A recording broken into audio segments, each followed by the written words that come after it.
If you can't figure out what to pursue in life right now, pursue yourself.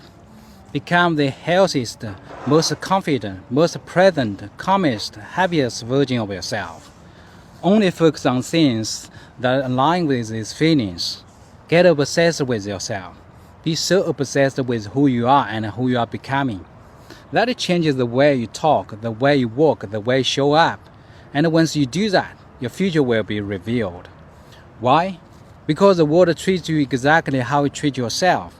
Your outer world reflects your inner world. The way you think shapes your reality. That is the mirror effect. When you start pouring energy into yourself, when you back yourself, believe in yourself, take care of yourself, you send out that powerful signal. You say, I'm worthy, I'm lovable, I'm lucky, I'm someone who receives, I'm open and I'm ready. People feel that. Opportunities feel that. The universe feels that. Your brain feels that. Money feels that. And suddenly, you start getting treated like the priority that you are. So fall in love with yourself. Take up a space. Walk like you belong. Walk into a room like God sent you. No matter what room it is. No matter if it's the cold room, the ballroom, the bedroom. Walk into a room like God sent you. I'm just gonna say it. I don't think you're obsessed with yourself enough. I need you to be waking up every single day so excited that you get to live another day and you get to improve yourself. You get to get hotter, smarter, kinder, richer, more radiant every single day. Why wouldn't that fire you up? You start to really, truly choose yourself and choose the life and the path that you know is gonna get you to where you wanna be. Everything around you will start to shift. You should be so obsessed with yourself because you are capable of literally anything you can put your mind to. That is so powerful. Being obsessed with yourself means taking care of yourself. It means elevating yourself. Why would you not be obsessed with yourself? Why wouldn't you love yourself? There's no one else who's gonna advocate for yourself as much as you're gonna advocate for you. Why would you not be the main character in your own story? Why would you be a loser in your own story? Be obsessed with yourself. Take care of yourself. Like, it's the most fun thing we get to do. We get to control how we take care of ourselves. We get to control how we talk to ourselves. So be obsessed with yourself. Be your own biggest fan and just watch how everything will start to shift. How do I become obsessed with myself? By putting yourself as a priority to yourself. Like, for example, every day you wake up, you need to be excited about yourself. You need to be excited about what you're going to wear, how you're going to look, where you're going to go, who you're going to deal with. You need to be excited about your future plans for the day, every day. You need to be excited about your wardrobe, your hair, your knowledge that you're getting ready to get, whether you're reading a book or getting information online about something that's making you smarter or something that's benefiting you in some way, financially or mentally. If you have some sort of spirituality, you need to tap into that as well. And then you also need to surround yourself with people that are on the same or similar path as you so that you're not distracted. Okay, that's how you become obsessed with yourself. You got to do it every day. It's a lifestyle. No, because being obsessed with yourself really is the answer. It is the magic potion. Being insanely in love with yourself is the secret sauce. It is what is going to completely transform your life for the better. I used to hear it and think that it was BS, and people are like, pour into yourself, start working out, take care of yourself, wake up earlier, start reading, spend more time alone, do longer showers and better self-care, lotion your body, put makeup on when you go to work. Oh, they were right, because I spent this summer doing those things and I am now so much more confident. And being confident in yourself, proud of yourself, I find myself literally saying out loud multiple times a week, I'm so proud of myself. And that is something that I would have really never said like a year ago when I was at one of my lowest points and I didn't even have the energy to put makeup on, put a real outfit on. I was just surviving versus really living. This is so different. Everyone's talking about lock-in season, the great lock-in, or doing all of these things this fall and winter to change your life. Step one is to take it back to the basics and love on yourself until you become obsessed with yourself. And you'll be so surprised to see what can happen when you are your number one fan. when you are the main character of your life, when you are making sure that you set boundaries to keep yourself as main top priority. And people might try to criminalize you for it for a bit. It's okay.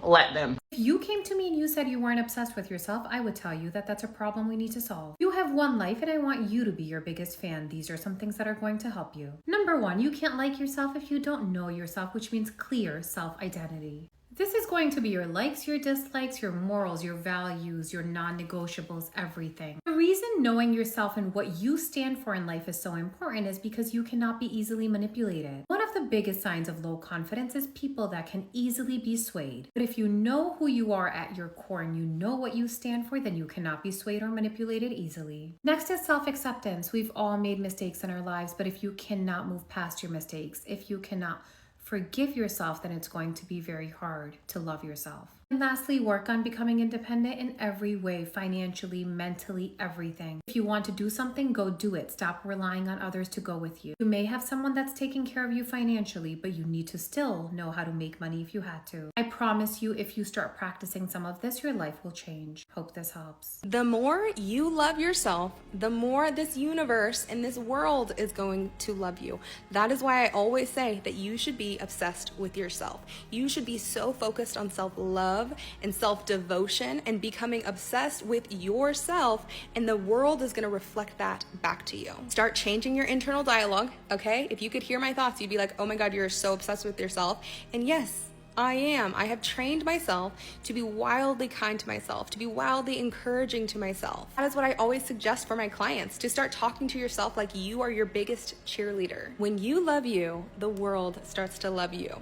Girl, you need to be obsessed with the life that you want for yourself. It is not enough to just say you want something. You need to live and breathe that thing that you want. Don't just say you want a specific life. You need to write it out, strategize it, plan about it, have meetings about the life that you want. Literally become obsessed. When you wake up in the morning, you need to think, there is nothing more important than me being a rich bitch. Like, there is nothing more important than me losing this weight. There is nothing more important than me getting this job. Obsession creates momentum, so you will become so obsessed that there will be no distractions. Before you know it, you will be making progress. You'll actually be moving the needle forward, and you will eventually reach those goals. As someone who recently became obsessed with herself, the claims are true. I love me, love pouring into me, and I haven't always been here. So let me give you a couple tips on how you can get here too. Number one, would you let your inner voice talk to you if that was a person?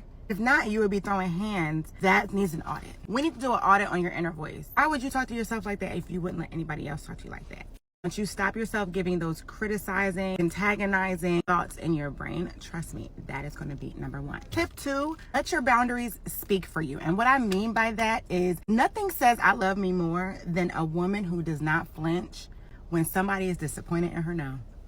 Nothing says I love me more than I love anybody else in this world than someone who does not care that me telling you no don't affect me. Because that's just my boundary, okay? And my last and my favorite is wear the outfit, post the take, post the pic, say the thing. Confidence is not a one size fits all. Confidence is action, it's motion. And so in order for you to grow confidence, confidence is grown, meaning that there's action, and that means you have to make a move. So do the thing, say the thing, wear the thing, post the pic.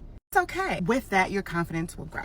Anyway, as somebody obsessed with herself, I want everybody to be obsessed with themselves. Because if so, boundaries wouldn't be crossed and everybody would just be happy clams. So, happy obsessing. One of the most elevated things that I've ever done is stop entertaining chaos. I don't argue online. I don't explain myself to people who've already made up their minds. I don't go where I feel drained, and I don't stay where I'm not growing. Protecting your peace is the new luxury. If the energy feels off, I step back. If it's not aligned with my growth, my values, or what I want my future life to look like, I let it go. You don't need to prove your softness, your worth, or your presence to anyone. That's what real feminine elevation is about. Quiet confidence, intentional boundaries, and emotional regulation. That is the vibe.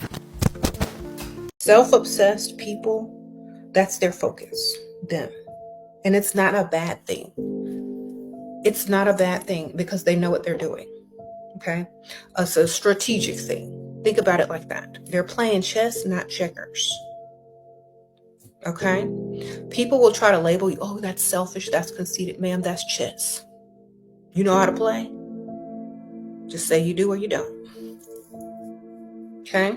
Y'all are playing fair in an unfair world. Y'all are playing checkers instead of chess. Women that are self-obsessed play chess.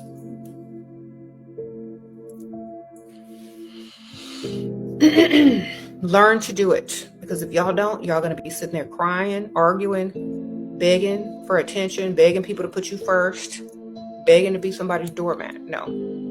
Put yourself on the pedestal. Never remove yourself.